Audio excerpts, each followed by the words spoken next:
El objetivo después de todo este curso es que ustedes aprendan a hacer esto. Que ustedes aprendan a partir de un problema, formular los objetivos, las acciones, los datos y esbozar qué tipo de análisis se van a necesitar. Obviamente no les vamos a enseñar a analizar datos, pero sí les vamos a enseñar qué tipo de análisis resuelven qué tipo de problema. Eso, mañana. Eso va a ser el último día, ¿ya? Pero ya el segundo día vamos a estar hablando de datos. Y ahora, después del coffee break, vamos a entrar a hablar de objetivos. Ya, ahora vamos a hacer un análisis en profundidad de lo que es el paso número 1, pero en verdad en esto uno tiene que estar constantemente moviéndose, ¿ya? Entre objetivos y acciones, entre acciones y datos y análisis, objetivos, problemas, o sea, uno siempre se está moviendo. Entonces, no son realmente, no es una cosa lineal. Lo primero es cómo partimos habitualmente y ustedes quizás se autorreconozcan en sus postulaciones, pero en general, cuando a nosotros siempre nos piden muchas reuniones, nos dicen, oye, juntémonos. Y llegan a la reunión y es como, tengo datos y quiero crear un modelo predictivo. Quiero crear un dashboard o quiero usar redes neuronales. Bien, o sea, no es malo partir así, sí, es que todos parten así. Obviamente que ustedes ahora están aprendiendo que no se parte así, ¿no es cierto? Que hay que partir con qué problema quiero resolver, qué objetivos voy a tener, ¿ya? Pero esto es normal. Lo otro, que a veces también se parte como con un objetivo así como súper grande. Quiero mejorar el medio ambiente. Quiero reducir la pobreza.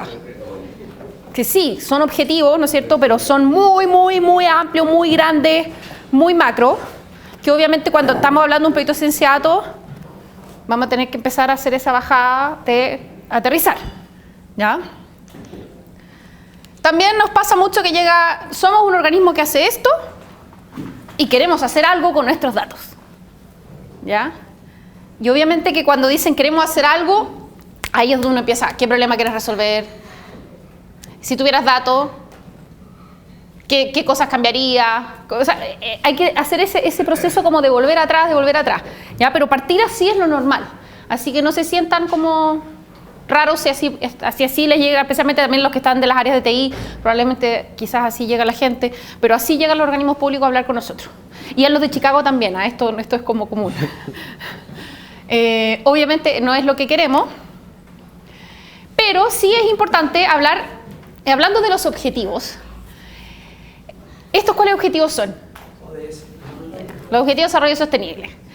También una forma de pensar, estos son los objetivos macro, ¿no es cierto? Cuando decimos queremos reducir la pobreza, queremos mejorar la salud materna, queremos tener agua limpia, como la CIS, ¿no es cierto? Está allá. Igualdad de género, no hay nadie de Cernamega acá. Pero bueno, la ciencia de datos puede servir para todos estos objetivos.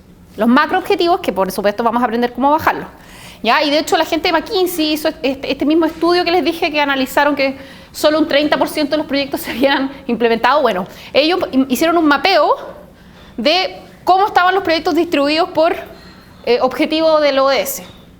¿Ya? Entonces, los que tienen aquí agenda ODS también pueden decir, no, la ciencia de datos ha demostrado que puede servir para avanzar con los ODS, porque siempre es bueno alinearse con alguna agenda que tenga, ¿no es cierto?, consenso, ¿ya? Entonces no es mala idea también pensar que quizás su proyecto está, no sé, pero alguna gente no trabaja tanto los ODS, pero igual sirve.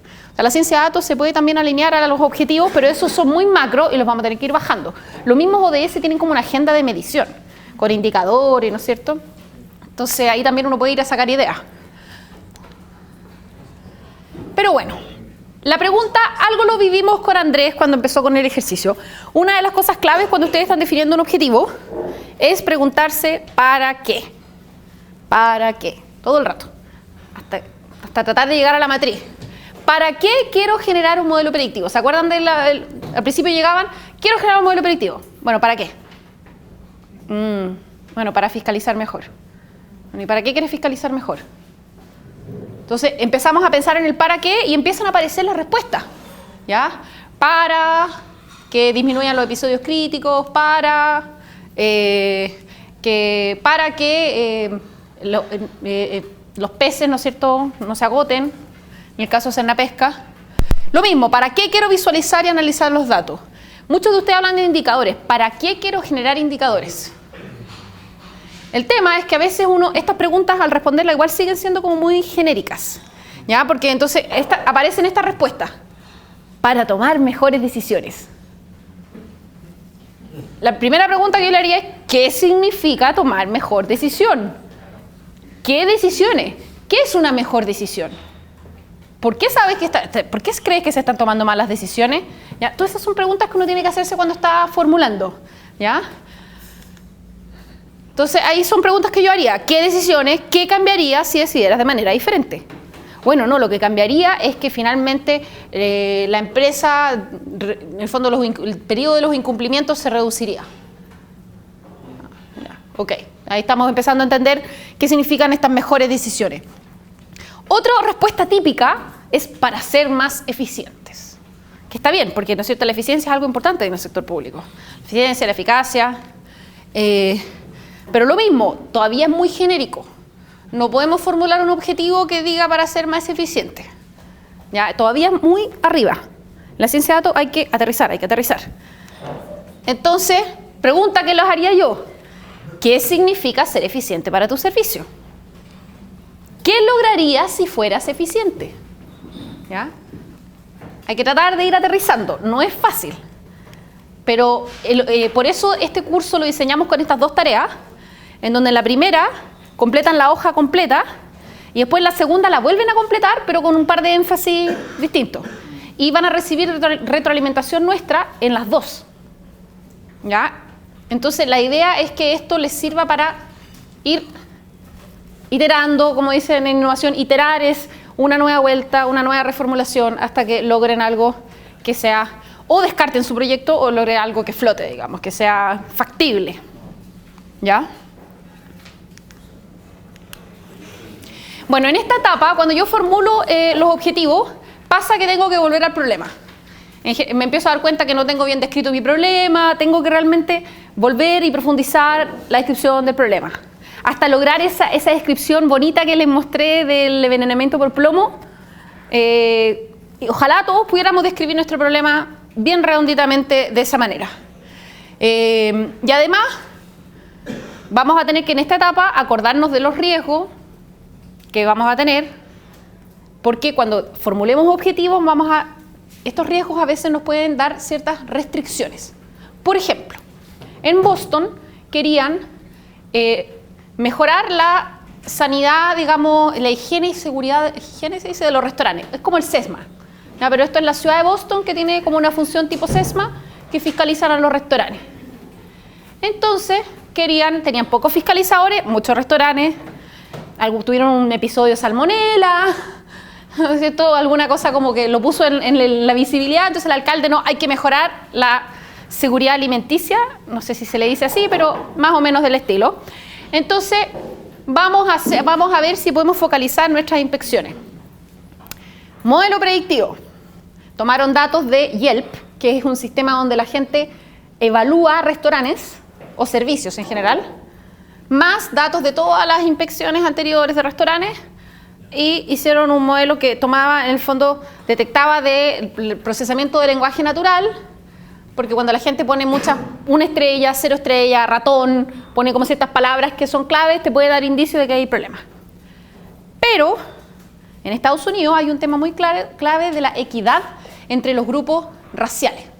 Es un tema muy importante y en el fondo parte de los objetivos de muchos proyectos, especialmente en ciertas ciudades con alcaldes más de centro izquierda, digamos, demócratas, no sé si los demócratas son centro izquierda, pero digamos demócratas, el tema de la equidad es un objetivo importante. O sea, yo quiero hacer cosas pero manteniendo la equidad. Y resulta que este modelo mandaba a los fiscalizadores mayoritariamente a barrios de minorías étnicas, desproporcionadamente. Entonces, en ese caso, un riesgo, digamos, de que no queremos estigmatizar a ciertas minorías como que son sucios o tienen unos ciertos restaurantes poco higiénicos, etcétera, además de querer mejorar la sanidad, tenemos que cuidar de que no vamos a estar estigmatizando, evitar la estigmatización de ciertos grupos. Entonces tenemos objetivo con restricción y bueno, finalmente la solución que hicieron, porque sabían que había parte de su objetivo era mejorar la sanidad, pero también cuidándonos de estigmatizar, lograron, al final hicieron una regla de negocio y la pusieron en el algoritmo que era como un tope de fiscalizaciones por barrio. Entonces tampoco era que, o sea, vamos a fiscalizar a los 10 más riesgosos de cada barrio. ¿Ya? Salomónico. ¿Ya? Puede ser que en un barrio haya más riesgoso, pero bueno, se decide que no, porque yo no quiero que los chinos se sientan como que lo estoy, en el fondo, injustamente focalizando. ¿Ya? Pero esto es porque ya detecté que para mí es importante tener una equidad en ese caso, de grupos étnicos. ¿Ya? Que puede ser que en Chile esto sean otras las restricciones, pero lo tengo claro. ¿Ya? Y tengo que mitigar ese riesgo. Para mí es un riesgo, lo voy a mitigar. Entonces, una pregunta importante cuando definimos objetivos es ¿qué impacto vamos a tener si somos exitosos? Que tiene que ver, ¿no es cierto?, con que vamos a poder resolver nuestro problema. Y acá pasa de que cuando empezamos a volver atrás a la definición del problema, ¿se acuerdan que les decía que en esta etapa hay que volver atrás? Si queremos reducir los tiempos de espera del usuario, que puede ser un objetivo muy bueno, tenemos que cuantificar los tiempos de espera del usuario. O sea, si en tu descripción de problema no me puedes contar cuál es el problema de tiempo de espera que tiene, entonces claramente estamos como hay que hacer algo. Queremos rebajar nuestros costos, tenemos que cuantificar el costo actual.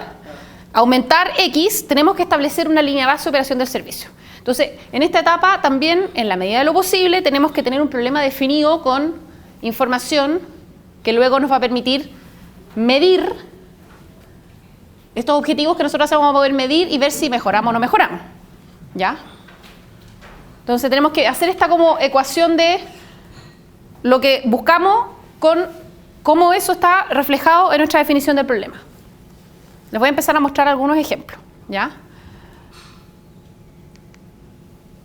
Bueno, no, este es el resumen. Esto está en su hoja de trabajo porque encontramos que era tan importante que había que ponerlo ahí.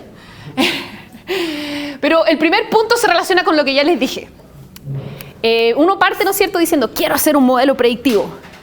Y lo primero es que el objetivo del proyecto no es hacer un modelo predictivo. El objetivo es reducir las infracciones o optimizar, en el fondo, lo que hizo la SEC, que logró que las mismas fiscalizaciones, en vez de encontrar infracciones en un 20% de los casos, en un 80%, o sea, dar vuelta a la torta al 80-20 cuando salgo a fiscalizar en lo que encuentro. ¿Ya? El objetivo, por supuesto, es ser medible, pero es que eso lo aprendemos siempre. Eso sí, en la ciencia de datos o en otro lado, siempre el objetivo tengo que poder medirlo. Y obviamente lo que ya les dijimos, alcanzar el objetivo tiene que ayudar a solucionar el problema. Por eso es que tengo que definir el problema. Este tema de la definición de problema es como muy de la innovación. Ojalá que esté llegando a otros campos también, dependiendo de dónde vengan, pero en la innovación la definición del problema es clave. Y yo antes de que estudiara innovación, honestamente no lo conocía. Así que espero que ya esté entrando en otras carreras y en otros lados, pero en verdad no, en mi época no.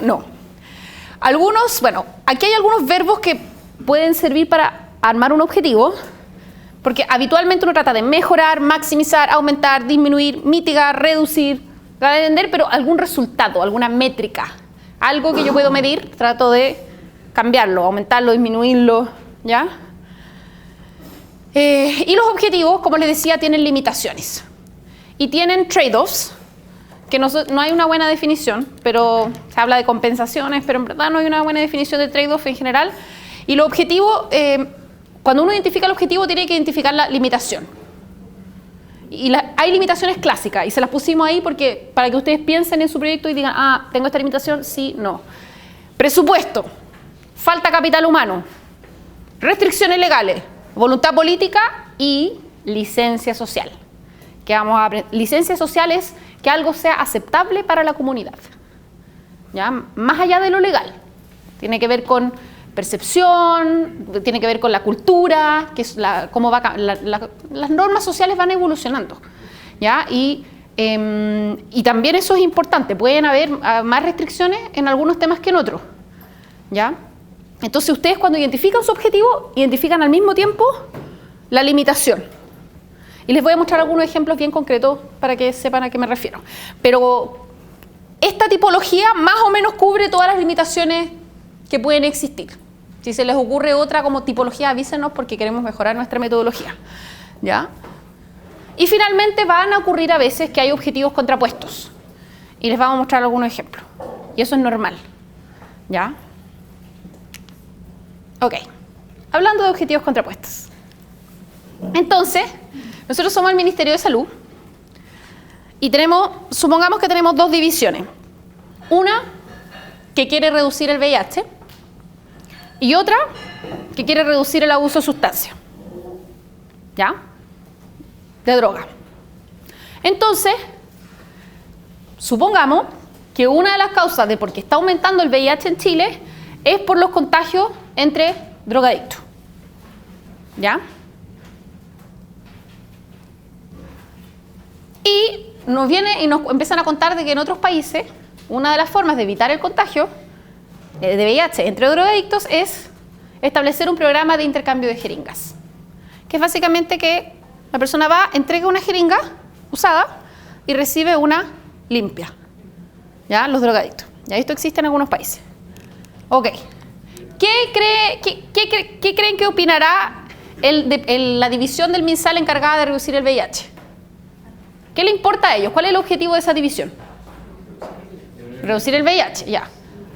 Y entonces, ¿estará a favor o no del intercambio de jeringa? Sí, porque, bueno, resulta que en todos estos lados ya está comprobado que eso logra reducir el VIH en esta población de riesgo.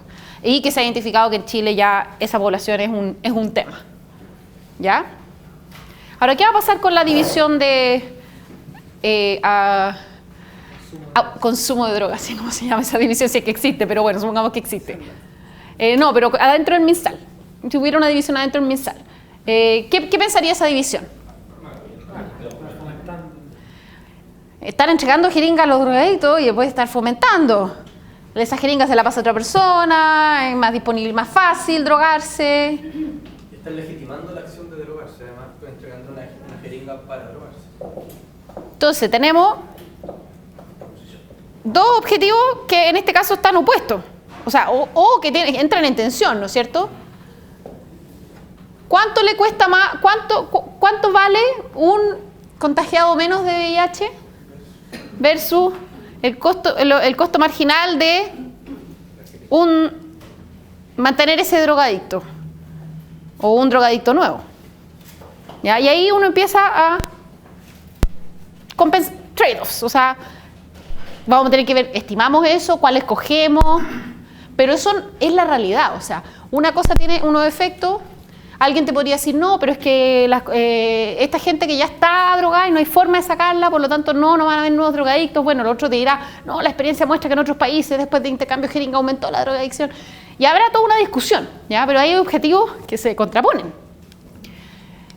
Otro ejemplo es en este mismo caso de la herramienta que ya le mostró Andrea en la mañana, de Allegheny, en donde ocurre el tema de la estigmatización. Es similar a lo de Boston, bueno, no similar en el tema de que un objetivo es detectar y prevenir el maltrato infantil, ¿no es cierto? Pero en el caso de Pensilvania, resulta de que existe un sesgo de denuncia impresionante. A los niños negros los denuncian más que a los niños blancos, y luego cuando se va a investigar a los niños negros, muchos casos no pasa nada. Entonces, el condado, además de querer reducir el maltrato infantil o prevenirlo, además no quería empeorar la situación de disparidad racial que ya existe, porque hicieron un estudio para medirlo, y no solamente no quería empeorarlo, ojalá quería mejorar la situación de disparidad racial. ¿Ya? Entonces, el mismo proyecto ahora tiene dos objetivos. Y a veces esos objetivos pueden conflictuar. Porque algún modelo que ustedes desarrollen puede ser mejor detectando, por ejemplo, abusos en ciertos grupos raciales pero un peor desempeño general. Otro puede tener un mejor desempeño general, pero desempeñarse peor para algunos grupos. Y cuando yo tenga que ir a escoger cuál modelo voy a usar, me voy a tener que acordar de mis dos objetivos, porque no es uno o el otro, son los dos en balance. Y obviamente no va a ser una decisión del analista de datos cuál es más importante, sino que va a ser el policy maker, el formulador de política pública, el que va a tener que tomar esa decisión y poder justificarla. Si tú me dices, a mí lo que me interesa de verdad es reducir la disparidad, bueno, elimina el servicio y no hay disparidad, se acabó el problema. Pero después me voy a decir, es que en verdad no me interesa solo eso, también me interesa tratar de asegurar que no ocurra abuso o maltrato. Ya, ok, te interesan dos cosas distintas. Entonces, ¿cómo conciliamos esas dos cosas? ¿Cuál es el óptimo? ¿Cuán grave es equivocarse? ¿Cuán grave es que yo te diga que un niño va a ser abusado cuando no lo es, versus que yo no te diga que un niño va a ser abusado cuando sí lo es? Entonces, y está el objetivo de la estigmatización. Más encima hay un tercer objetivo, que es que no quiero evitar la estigmatización innecesaria. Entonces, porque yo podría decir, entonces voy y reviso todas las denuncias y voy y reviso, po. Y así, suponiendo, voy a encontrar a todos los casos de maltrato infantil, si mi objetivo es disminuir el maltrato, ¿no es cierto? Pero es que tampoco puedo ir a visitar a todas las casas. Bueno, tengo limitación. En ese condado podían revisar solamente el 50% de los llamados. Tenían capacidad para revisar la mitad. Revisar me refiero a mandar a alguien a la casa. Entonces ahí hay una limitación, hay limitación. Pero además tienen varios objetivos y una solución, o sea, aunque pudieran visitarlo a todos, tampoco querrían visitar al que no hay razón para visitar y que es solo porque el vecino le tiene bronca y está llamando a la línea para denunciar, no sé, porque hay gente así, ¿ya? O porque son hiperracistas y porque entonces los otros vecinos gritan mucho y los cabros chicos son desordenados y vamos llamando. Tampoco quiero. Entonces se fijan que hay muchos objetivos y uno tiene que ir ver cómo lo hace lo mejor posible y obviamente aquí no hay balas de plata, sino que uno busca una solución. Lo importante es que esté consciente de todo esto. Entonces el tema de las compensaciones, muy importante. Trade-offs, todos los objetivos, o sea, no todos, la mayoría de las situaciones vamos a tener objetivos que tengan compensaciones entre ellos, trade-offs entre ellos. Vamos a tener limitaciones siempre para nuestro objetivo.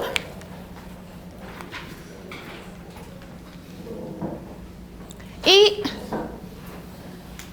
algunas preguntas clave que a mí me gusta hacer cuando formulo objetivos, en la primera también se refiere, la vimos en la parte de problema, definir los conceptos.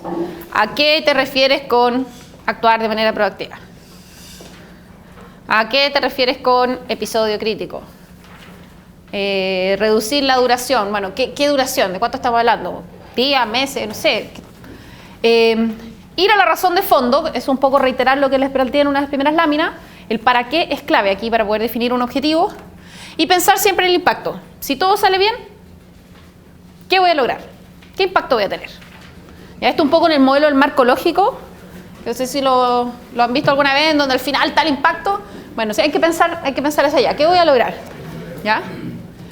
Se ríe el sociólogo. Sociólogo, ¿no es cierto? Sí. ¿Cómo sería el éxito en este proyecto? Ya, ahora sí les voy a mostrar algunos ejemplos.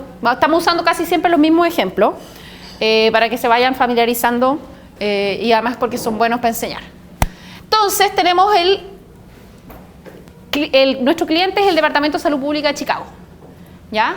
Estamos acá con el envenenamiento de plomo. ¿Se acuerdan la definición que les mostré? 4 millones de hogares en Estados Unidos con pintura con plomo, con niños en hogares con pintura con plomo, 500.000 niños con niveles de plomo inaceptables ya en este minuto, daño dramático por el plomo en el cuerpo, más encima pocos síntomas, cóctel peligroso. ¿Ya? Entonces el Departamento de Salud Pública llegó a Chicago y le dijo, queremos prevenir el envenenamiento por plomo. ¿Ya? Lo primero, ¿cuál envenenamiento por plomo? Primera pregunta, ¿es cualquier envenenamiento por plomo el que quieren prevenir? Resulta de que, además de ya ingerir un termómetro, una cosa así como, en verdad el envenenamiento por plomo ocurre cuando las hojarascas de pintura vieja caen al suelo y los niños que gatean y todo lo ponen en sus manos y después se meten las manos, ahí se contaminan. No es como que un adulto en una casa con pintura de plomo se va a envenenar por plomo. No, que un adulto no anda como gateando, sí, o sea, menos, ¿ya? Pero el niño, el niño lo hace, ¿ya? Entonces, entendamos de qué tipo de envenenamiento por plomo estamos hablando, ¿ya?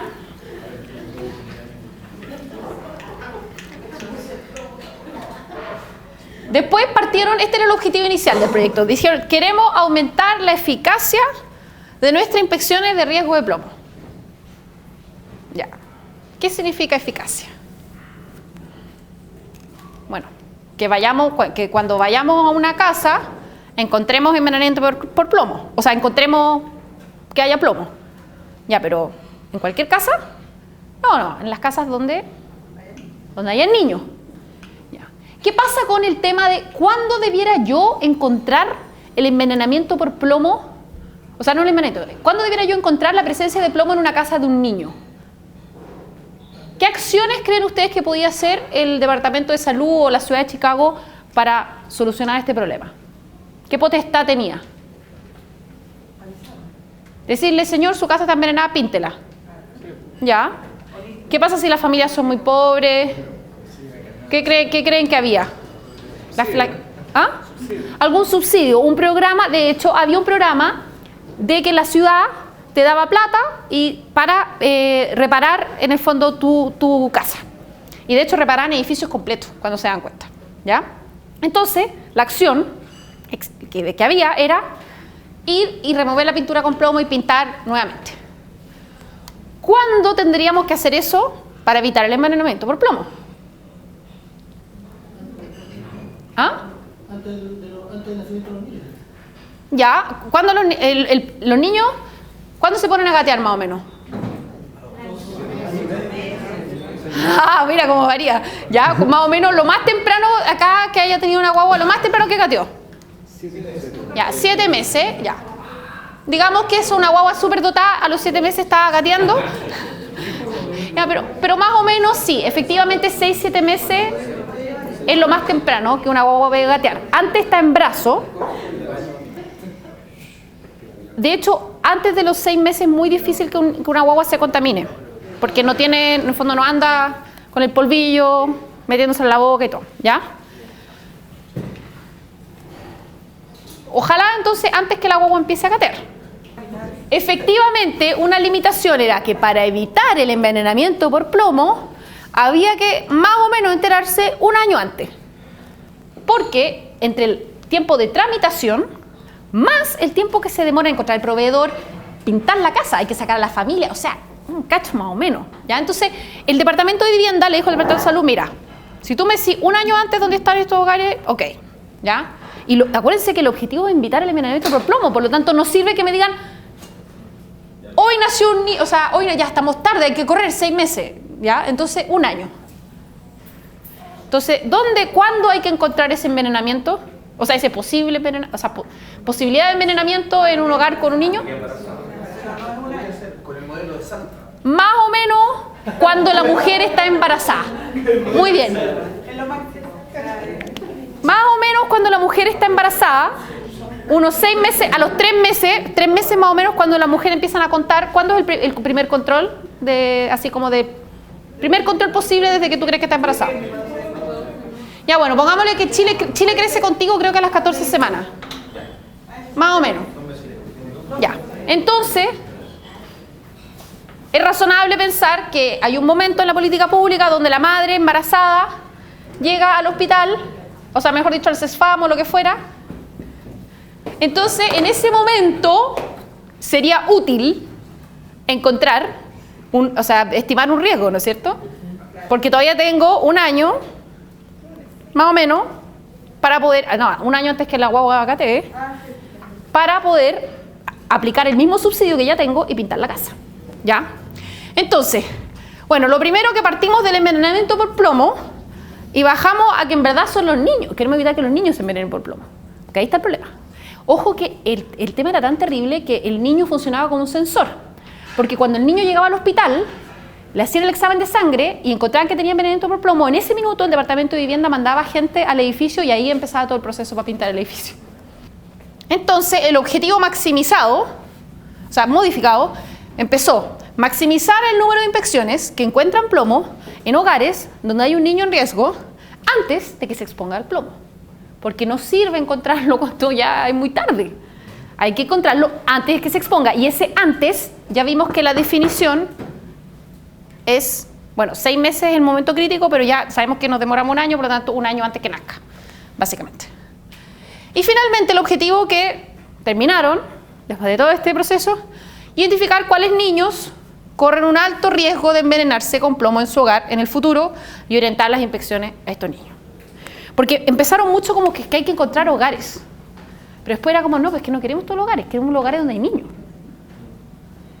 Entonces ahí fue como, ¿y dónde están los niños? Bueno, primer control. Ahí tenemos, ahí ya sabemos que hay un posible, o sea, lo más probable, no sé, cuántos embarazos se llevarán a término, cuando ya hay un control de 3 meses, quizá eso es 95%, entonces, o 90% o lo que fuera, pero ya ahí tenemos una alta probabilidad de que haya un niño. Ahora solamente nos queda ver si esa mamá tiene alta probabilidad de vivir en una casa donde hay pintura de plomo. Analizaron examen de sangre, datos de vivienda, obviamente tenían datos de presencia de plomo, no presencia de plomo. Bueno, con los niños, porque los exámenes de sangre eran como el dato, y ese niño lo tenían georreferenciado en un hogar, etc.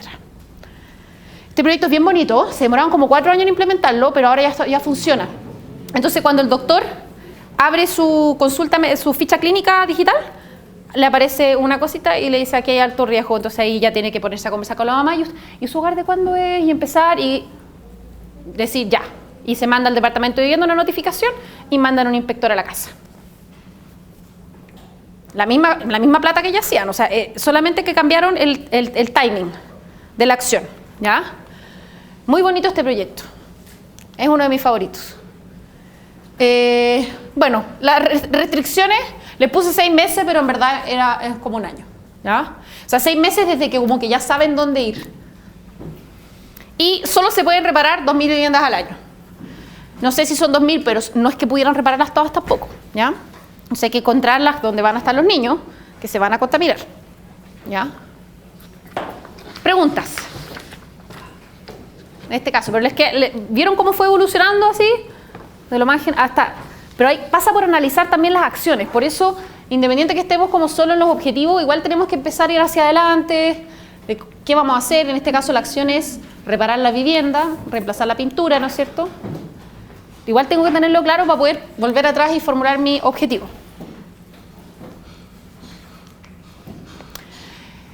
Definiendo caso 2, ya. Una municipalidad en Chile se nos acerca y nos dice, yo les dije cómo parten los proyectos, quiero crear un modelo predictivo. En este caso, al menos ya sabían de qué, de fuga de permisos de circulación. ¿Qué significa? Lo primero que le dijimos, ¿qué creen que fue?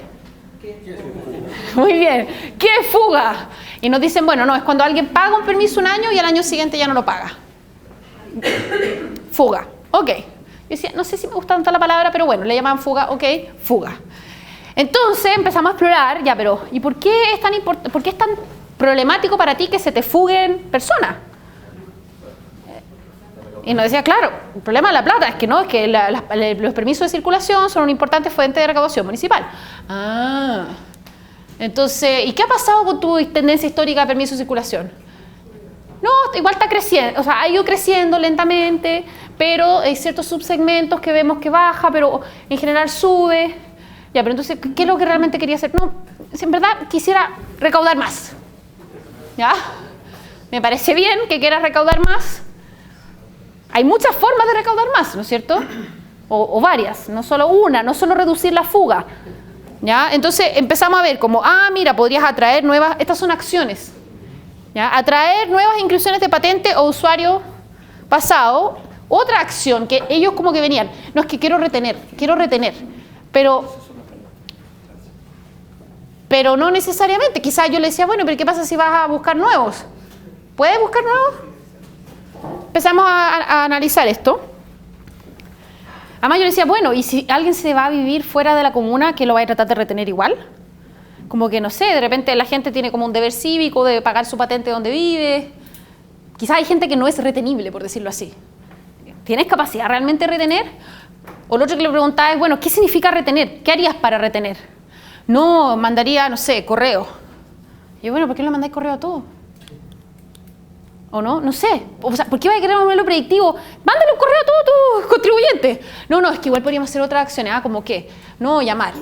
¿Y podéis llamarlo a todos? No, es imposible. Son cientos de miles. Ya, ok. Ya, bueno, no sé. Vamos, pero también, ¿qué podrías hacer si supieras quiénes se te van a ir? Porque, como les digo, si puedes mandarle correo a todos, ¿para qué crear un modelo predictivo? No tiene ningún sentido. Entonces, esta fue un poco la lógica, la exploración que estamos haciendo, ¿ya? Ya nos estábamos empezando a alejar de un modelo predictivo, empezamos a tratar de ver cómo en verdad había que entender este problema de la fuga. ¿Quiénes son los que se fugaban? ¿Cuánto representaba? Había que ponerle un costo a esto, porque ahí nos empezaron a contar algunas limitaciones. ¿Ya? Resulta que la ley limita las actividades que los municipios pueden hacer con este tema. ¿Ya? Nosotros no sabíamos, pero tienen restricciones legales de qué cosas pueden hacer para retener, o ni siquiera para retener, para captar, para básicamente... por ejemplo, no pueden hacer publicidad, varias restricciones. No pueden ofrecer una contraprestación. No pueden ofrecer una contraprestación, exacto. Bueno, los que son acá del municipio nos van a decir eso porque saben. ¿Qué más? ¿Sabes alguna otra restricción legal? Después había otra restricción más que apareció en el camino. No todos los recursos recaudados por patentes quedan en el municipio. Entonces resulta que tampoco esto es como una cosa exponencial. ¿Ya? Porque en el fondo, yo no conozco mucho la ley de renta, pero acá está. Pero parece que como que se van al fondo común, después vuelven. Ya. Pero, por ejemplo, entonces empezamos a discutir, oye, pero ¿y qué pasa? A ver, cuantifiquemos cuánto se te fugan, cuánto se realiza retener, cuánta más plata podrías ganar, versus cuánta se va al fondo municipal, versus cuánta te vuelve, cuánto te cuesta el proyecto. Y resulta que si la cuestión no da, el proyecto cuesta 100 y entre todo en la cantidad N de fugados que puedo retener, que voy a retener a este porcentaje, que esa plata va a entrar al fondo municipal y de eso me va a volver X, y si eso es 100, ¿por qué quiero hacer un modelo predictivo? ¿Se entiende? Como que toda esta lógica hay que hacerla antes de hacer el modelo predictivo, ¿ya? Y esto se dio por la restricción del tema de la ley que nosotros no conocíamos, pero fue como, porque ¿cuánto te va a costar la cuestión versus cuánto vas a poder realmente retener? Porque tu N es tu fugado, ¿no es cierto? Es limitado. Bueno, entonces algunas restricciones ya se las dije, la naturaleza de los fugados, quizás algunos no lo vaya a poder retener. La ley te limita de lo que tú puedes hacer, no todos los recursos te van a quedar para ti. Y también, obviamente, que tenés una cierta limitación de recursos humanos, no puedes llamarlo a todos, ¿no es cierto? No puedes hacer cosas.